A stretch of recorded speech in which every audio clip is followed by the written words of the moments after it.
Bonjour à tous et bienvenue pour ce premier récap des CrossFit Games 2020. Je suis Myriam et malheureusement aujourd'hui je ne suis pas accompagnée d'Eli qui est en train de faire un level 1 normalement dans le sud-ouest. Qu'est-ce qui s'est passé? Il y a eu 5 épreuves.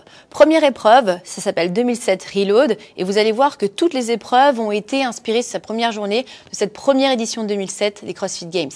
Donc on a eu 2007 Reload avec un 4 time 1500 mètres de rameur, après accompagné de 5 tours, de 10 bar muscle up et de 7 shoulder to overhead avec un poids assez conséquent qui a évolué par rapport à 2007 de pratiquement 40 kg pour les hommes puisqu'ils ont effectué ces 7 reps à chaque fois à 107 kg, pour les femmes à 66 kg. Juste après, on a eu une course en côte avec 320 mètres ici, donc de course accompagné d'un sac de maïs. Troisième épreuve, CrossFit Total, on le connaît, c'est quelque chose qui se déroule de manière régulière sur crossfit.com, mais aussi qui s'est déroulé la dernière fois en 2018 au CrossFit Games. Juste après, handstand sprint, donc on a pu voir que c'était une journée quand même assez chargée. Ils ont fait 100 mètres de course et ça nous rappelle bien une épreuve des French Throwdown 2017, il me semble, où on a dû être sur les mains pendant 100 mètres. Après ça, ce n'est pas terminé. Ils ont dû faire un trail, et un trail, on va l'expliquer tout à l'heure, qui avait une certaine particularité. Donc, les points forts de cette première journée, c'est, on le verra après au niveau du classement, mais c'est déjà une bonne performance de Matt Fraser qui ne déçoit pas pour cette première épreuve, aussi de Tia Claire Toomey, mais on a pu voir quelques petites défaillances, quelques petites choses comme ça à voir sur leur fitness. Tia peut-être sur le trail, Matt Fraser qui fail sur ses premières reps.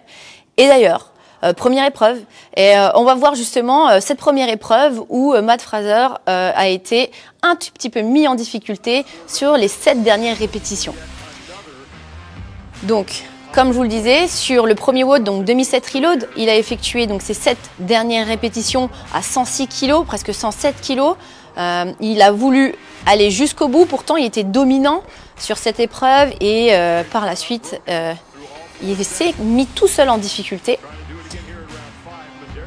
avec une répétition quand même où on a pu voir quand même ce bras parti en arrière et justement on s'est un peu inquiété pour lui. Mais il était suivi de près.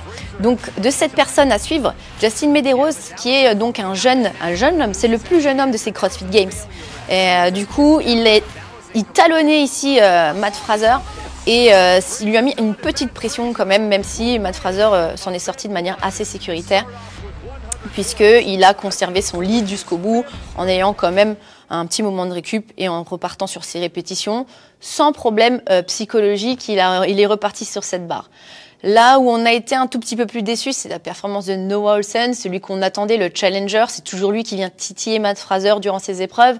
Et là, il a été un tout petit peu mis en difficulté, peut-être sur les barres, peut-être aussi sur l'enchaînement barre muscle up, puisqu'on sait qu'il y a 2 semaines à peine, il a eu des spasmes au dos, il a été du coup assez perturbé musculairement sur justement sur son fitness.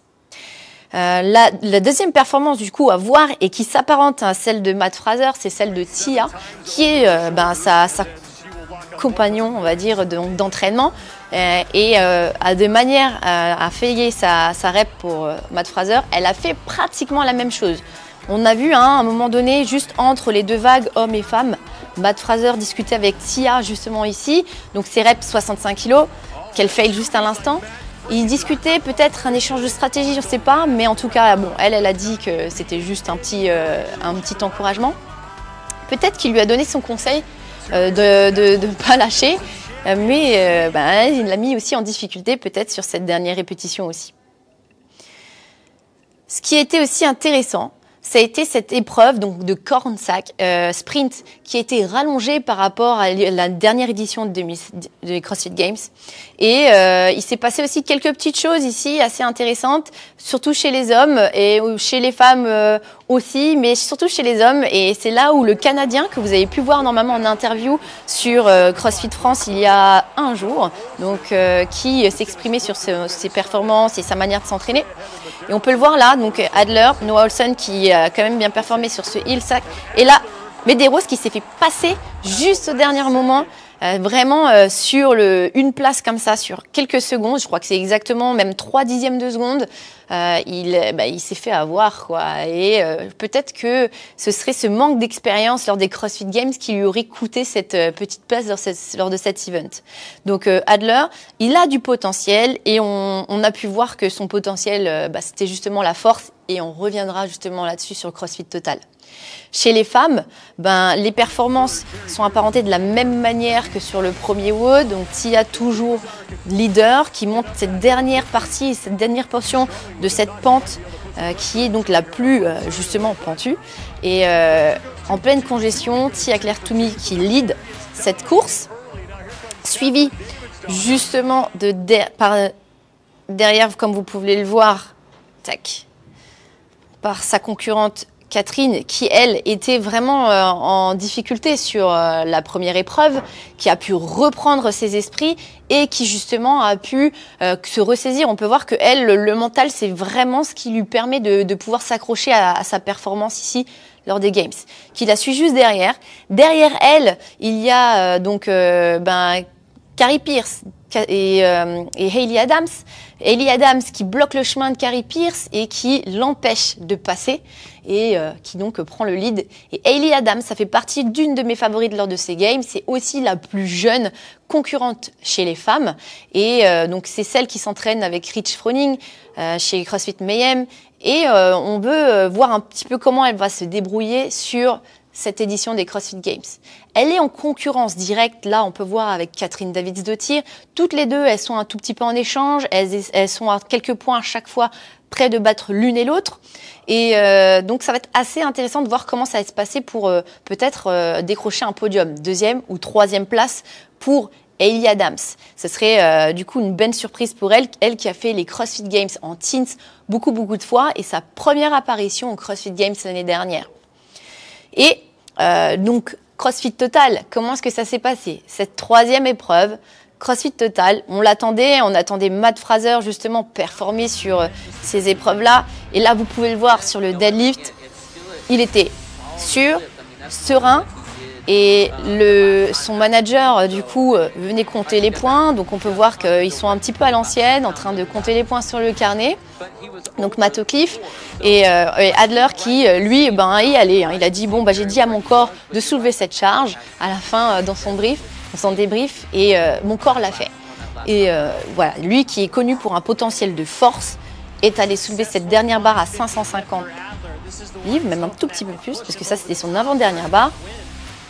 Comme on peut voir, de manière sereine, et l'a levé. Là, petit échange ici visuel avec Matt Fraser, pour lequel justement ils étaient en train donc, de concourir pour cette première place de CrossFit Total. C'est joué à plusieurs choses, CrossFit Total, on a le back squat, on a une presse, et ici on a donc le deadlift en dernier lift. Vous voyez sa performance, il n'a pas tremblé. Juste ce petit regard et en fait, quand Matt Fraser a terminé sa rep, Matt Fraser l'a un peu challengé en lui disant c'est moi qui ai soulevé plus lourd. Mais en gros, il s'est quand même loupé à quelques points sur ce CrossFit Total, à quelques livres près, puisque Adler a pris le lead. Donc on peut dire peut-être à son manager de peut-être mieux compter ses kilos, peut-être pour assurer la place de leader pour Matt Fraser. Bon, ça c'était une petite boutade. Chez les femmes, Hayley Adams, elle, qui est donc maintenant en concurrence directe, que vous avez pu voir en premier avec Catherine Davids-Dottir, et Tia Claire Toomey, qui, elle, a justement montré que ses lifts étaient encore plus élevés que ceux de 2018, notamment sur le shoulder press, où facilement elle a pu lever un tout petit peu plus de charge, et on sait que sous le shoulder press, 1 livre ou 2 livres, ça compte. Elle était à peu près à 5 ou 7 livres plus qu'il y a quelques années, il y a 2 ans même, pour être exact. Sa rep de back squat félicitée par donc Shane York, son coach, son mari, peut-être même son confident. On a pu voir que sur cette rep, elle était sereine, son back squat était propre, elle n'a pas tremblé et elle a pris le lead. Elle a montré encore une fois que c'était la femme la plus solide sur le back squat. Mais c'est ne pas s'attendre à une de ses dernières concurrentes sur le deadlift, où on a pu voir une Brooke Wells aussi qui a été impressionnante. Là, ce qui est aussi à retenir sur les deadlifts, c'est que les femmes ont soulevé des charges qui aujourd'hui s'apparentent à celles des hommes, puisqu'elles étaient pratiquement à 200 kg. Brooke Wells était à 190 kg sur son dernier lift. Et ça, c'est quelque chose qu'on va voir maintenant. Vous voyez Brooke Wells ici, qui se prépare à faire sa dernière barre. Un peu de magnésie sur le haut de ses cuisses, puisque l'avant-dernière barre qu'elle a liftée, c'était une barre qui était assez compliquée à lifter sur le dernier quart. Et là, on peut voir, hein, elle lâche pas, elle est au mental. Elle y va, elle lâche pas cette barre. Et elle lâche. Donc, comme vous pouvez voir, hein, c'est des athlètes qui jouent justement avec une petite ligne fine entre la sécurité, entre leur performance, surtout lors des CrossFit Games 2020. On ne peut pas se permettre de échouer à 2 cm de la fin de son lift. Et c'est ce qu'a montré cette jeune femme pour justement montrer que c'est quand même quelqu'un sur qui on peut compter et qui a du potentiel dans cette compétition. Là aussi, sur l'épreuve de sprint, ce qui a été intéressant, c'est de voir la performance de Matt Fraser, qui sur 100 mètres n'a pas arrêté. Il a couru sur ses mains. Et si on regarde sa performance, buste droit, vertical, il s'aide de ses jambes comme s'il était justement sur ses pieds. Et à côté de lui, toujours, Justin Medeiros, qui lui a une technique totalement différente, qui va faire un yard, qui va arrêter, passer, reprendre.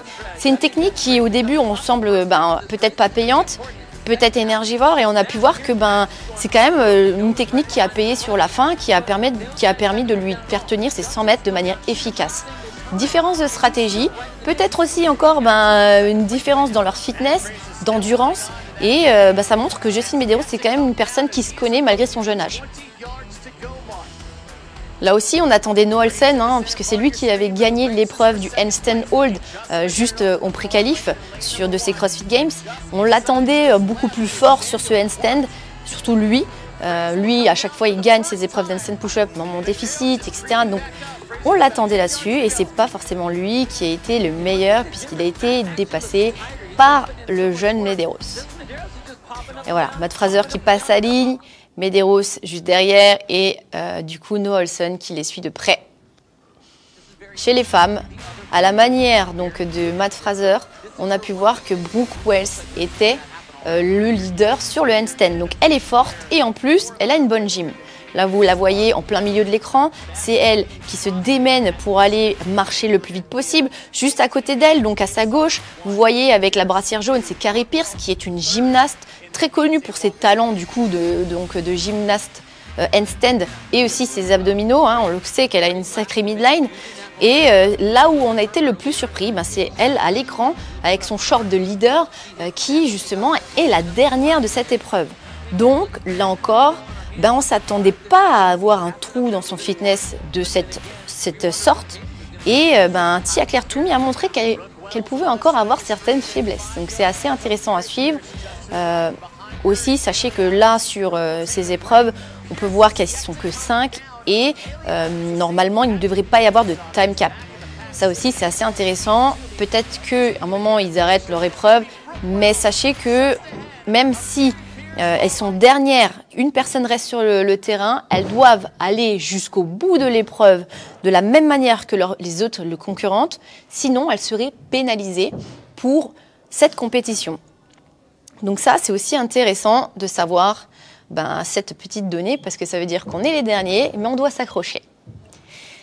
Dernière épreuve de la journée, peut-être que vous avez pu voir si vous n'êtes pas trop fatigué, si la nuit vous avez du mal à dormir, mais l'épreuve de ce trail qui a été assez intéressante, puisque Dave Castro a encore réservé certaines surprises. Vous avez vu là, on a Matt Fraser qui se démène contre encore Medeiros, donc il le talonne, il le sprint, à chaque fois il le suit derrière, Matt Fraser qui regarde. Il va jusqu'à la fin, quart tournant ici pour Matt Fraser, sauf que Dave Castro est en train de leur expliquer qu'il faut qu'il fasse demi-tour. Donc Matt Fraser ne le croit pas, à mon avis, je pense qu'il s'est dit qu'il lui raconte un petit peu de bêtises, mais Medeiros, lui, le prend au sérieux et repart directement sur la colline. Et là on peut voir déception, colère. Matt Fraser, à mon avis, c'est quelqu'un quand même qui a son caractère et je pense que cette blague de Dave Castro, il va encore l'avoir en travers. Une blague, pas trop. Mais du coup, ce qui est assez intéressant aussi, c'est qu'il ne les a pas amenés sur un autre chemin.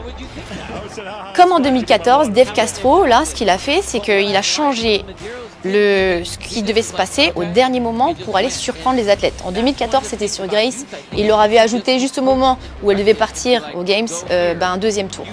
Là, il a dit, vous faites demi-tour, mais vous ne repartez pas dans un sens qui est un autre, et donc du coup un paysage qui change. Là, il les refait monter une colline qu'ils viennent juste de descendre à l'instant.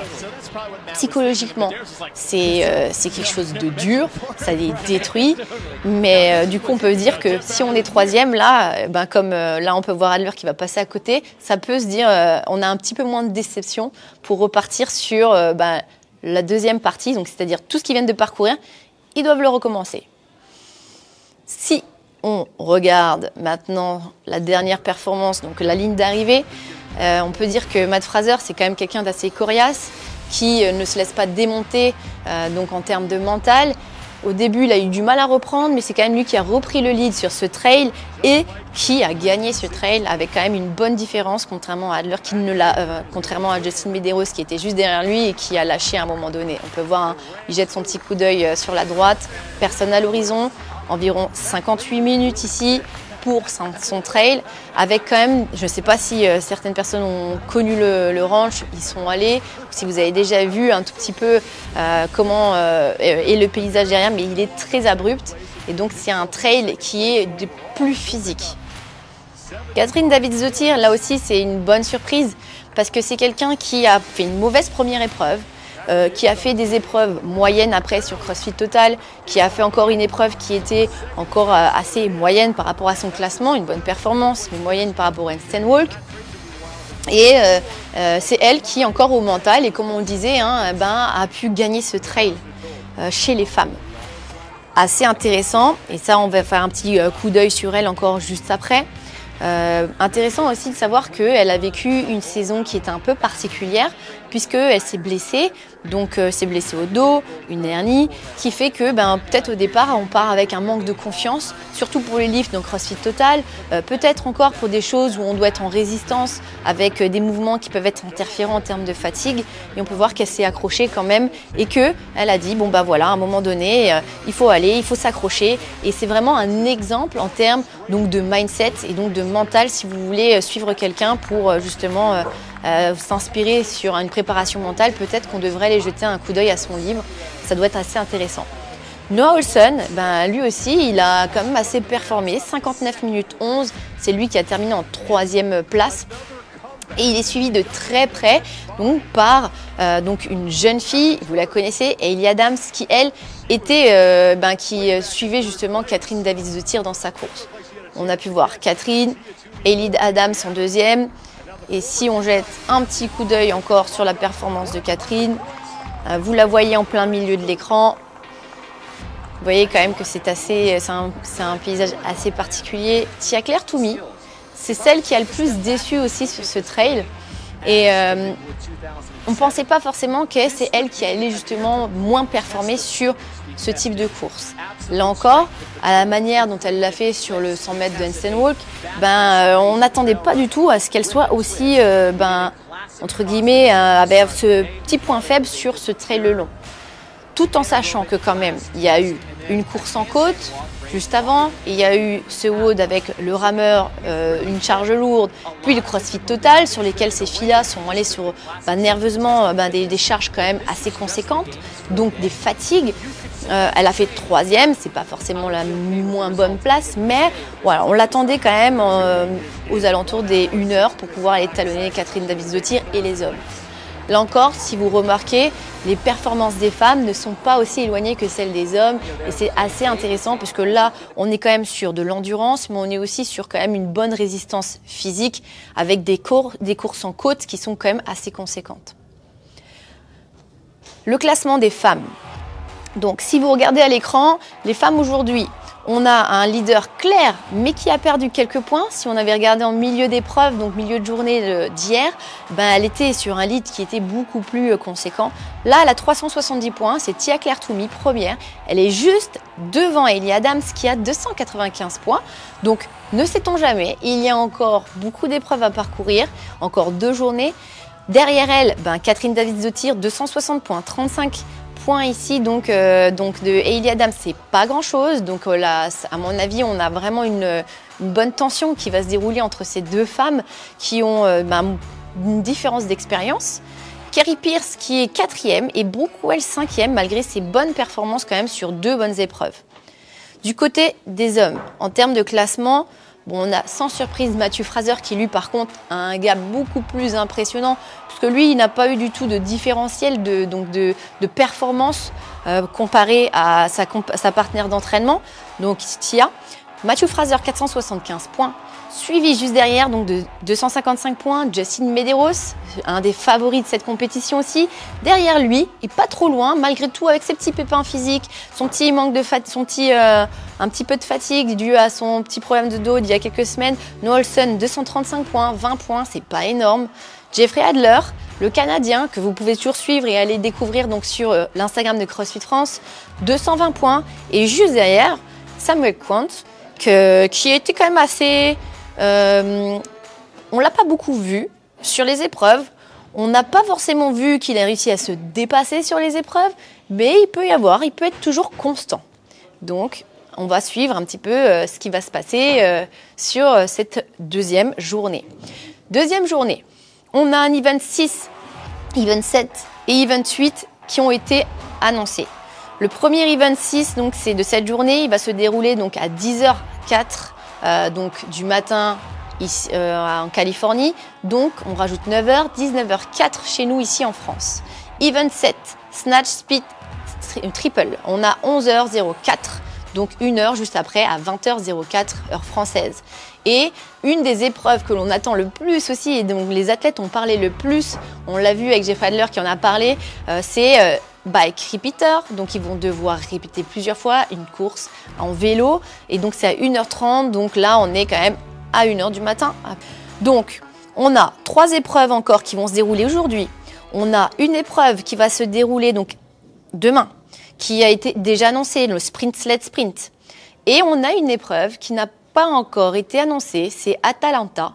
Et celle-ci, elle promet encore beaucoup de surprises, puisqu'elle fait des références à des mythologies grecques. Donc, à voir ce que ça réserve. Mais à mon avis, pour un finisher et pour une dernière épreuve, ça peut être quelque chose de prometteur. Donc, restez connectés, suivez les games et on vous fera un récapitulatif demain en pleine forme.